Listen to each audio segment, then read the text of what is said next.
ناي تجراي بوليتيكال لاندسكيب بحجز جزء كونم بحجز جزء كونم بوليتيكا ودنا علينا ودن أنا يودن على خلته سلسلة بهذا البعض الرؤوس فنسيحو نهزون زي نسمع له بواعي كايدنا يلوم علينا مستند زي المحارب أكلات هزوم دقيمهم دقيقة بس أزيرة في المطعم نهزم دقيقة في قاعدة نزلنا ليه محلنا معكري أي تقاوم كلها تسعة تراسل مالي سر حادنة حزب تግራይ زገድሶ ዝኾነ ይኹን ወገን ነዚ ናይ መበል 12 ጉባኤ ማሕበር ልምዓት ትግራይ ክነጽጎን ክኹንኖን ይግባእ እዚ መልእኽቲ ካብ ነበር ፕሬዝዳንት ጊዜያዊ ምሕዳር ትግራይ ኣይተ ጌታቸው ረዳ ብዛዕባቲ ኣብ ሓወልቲ ሰማዕታት ዝካየድ ዘሎ ጉባኤ መልኪቱ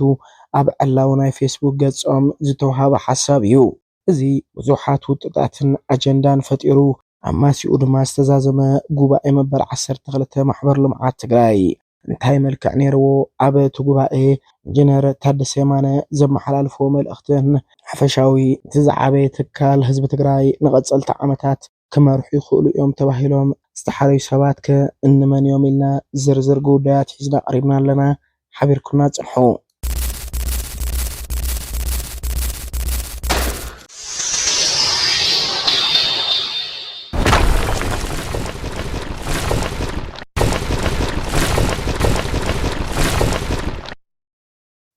قدم ساعات أب زنبرة وعلو توكلت زبادو بزعباتي ناي مرارت أخنتات فتحاوي يكونن بزبر حساب تبقيسهم نتوقع إرقيسهم تناي قدم ساعات زنبرة ناي مرارت أخنتات كتاقوا كيليو نزيس عبو توقع أب ساعتات قدم قطر دحر متقوقالو كتسيلهم أب زمز أدحر ساعات جن مرارت أكايلو نغسلت عامتات نتما حبر زمرحو أكلاتون كمرت كيلون እቶም ድምጽና ክንሰማዕ ኣይከኣልናን እቲ መረጻውን ፍትሓዊ ኾነልና ኣይኽእልን ኢሎም ሓሲቦም ነቲ ጉባኤ ረጊጾም ዝወፁ ወገናት ድማ ዝስዕብ ሓሳብ እውን ኣብ ቀጽሪ ሓወልቲ ሰማዕታት ሓሳቦም ገሊጾም እዮም ፖለቲካዊ ውድብና ልዕለየና ውድብ ልዕለናዮ ውድብ ኣብ ክልተ ሰለስተ ክልበሃል ዝባል ርዕስ ተንፂሑ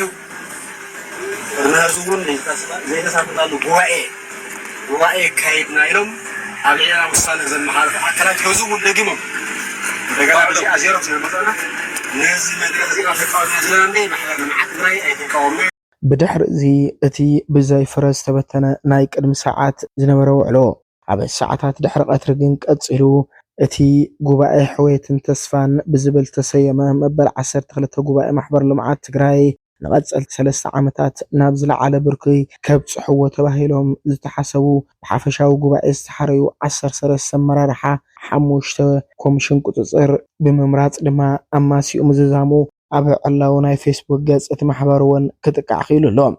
عبتي نسلسة معالت تسأنها حافشاو قبائي محبر لمعات تغراي حلوف صعب فتات أما سرحة شديش عامات استراتيجيكاو تلمي قتسألت 3 عامتات صعب قطر كوميشنن قريبهم ጉባኤተኛታት እውን ዘትዩሎም ኣጽዲቆም ይዝበለ ኣላው ናይ ፌስቡክ ገጽ ማሕበር ልምዓት ትግራይ እቲ ናይ ቅድም ሰዓት ዝነበረ ዘይምስማዕማዕ ተወከልቲ በዓል መዚ ትካላት ሲቪክ ማሕበራትን ተወከልቲ መንግስቲ ፌደራልን ኣብ ዝተረኸብሉ እቲ ሓፈሻዊ ጉባኤ ክናዋሕ ናይ ውሳነ ሓሳብ እኳ ቀሪቡ እንተነበረ ብኣብዝሓ ድምፂ ጉባኤተኛታት ግን እቲ ኸይዲ መረፃ ንኽቕፅል ብምግባር መማረፅን ቆፅርቲ ድምፅን ብምስያም ኣመራርሓ ቦርድ ኮሚሽን ቁፅፅር ማሕበር ልምዓት ትግራይ ክምረፅ ከም ዝተገበረ እውን ተሓቢሩ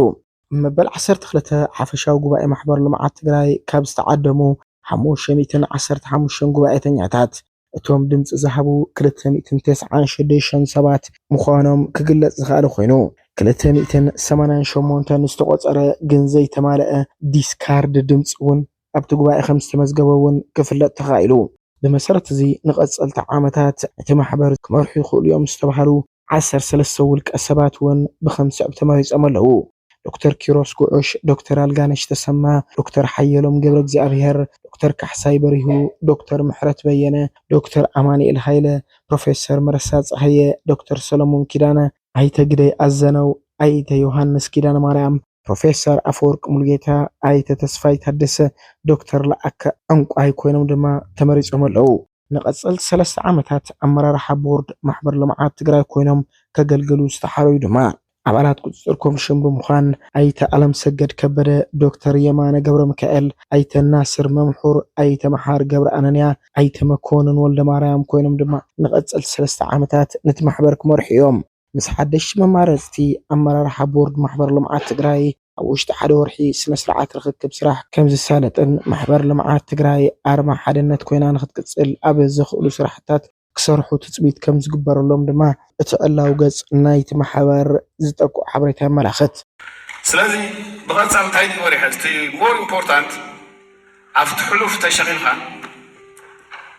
ናይ ቪክቲም ጨዋታ ብጨዋ ዘይኮነስ ካብ ሕሉፍ ጌጋና እንታይ ክንመሃር ንኽእል ንመጻኢ ብሩህ ዕድል ማለት እዩ ሰውዚ ሓደ ከብሎ ዝደሊ እንትነ ከም ተጋሩ ኣነ ከም ሰብ ዘጨንቐኒ ማለት እዩ እንታይ ባህቶና እዩ ንባዕለይ ቢኮዝ ኮንሶሌስ ገበርናዮ ኮንሰንሰስ ዘብፅሕናዮ ነገር እዩ እንታይ ከባህግና እዩ እንታይ ሕቶና ማለት ሕቶናን ባህግና ንክንምልስ ዝተፈላለዩ ኣፕሮች ክንልኽእል ሃገር እዩ ዘድልየና ንብል ክንህል ንኽእልና ምስ ኢትዮጵያ እዩ ዘሕሸና ዝብል ክህል ንኽእል እዩ ካልእ ፎርም ኦፍ ኣሬንጅመንት ዝጠልብ ክህል እዩ ኣብታት ካተድና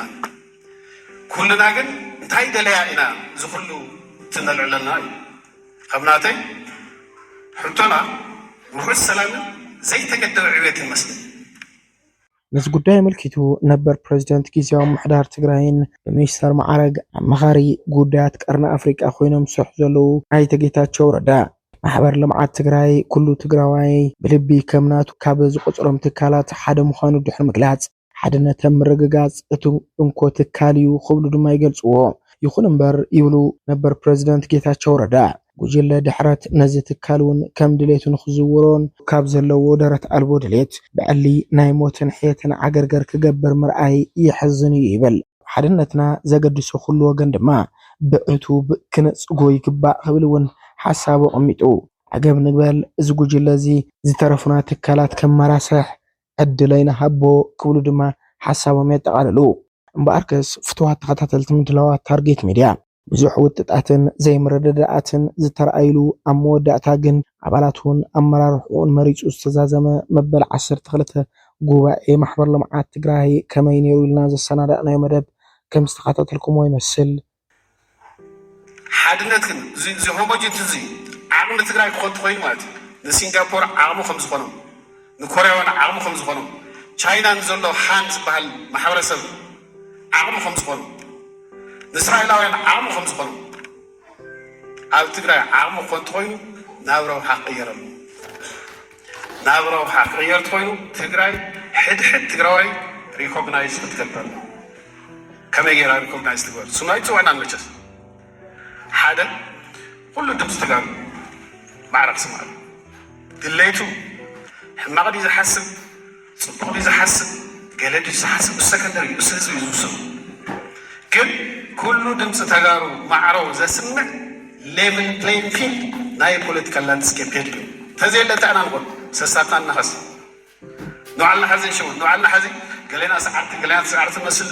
መዓት እሺና ንፍልፍል ሄይ ንባዕልና ነታለን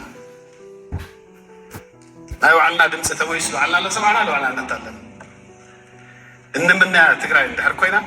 ዘይንሰምዖ ድምፂ እውን ክንሰምዕ ፍቃድያ ክንኮን ኣለና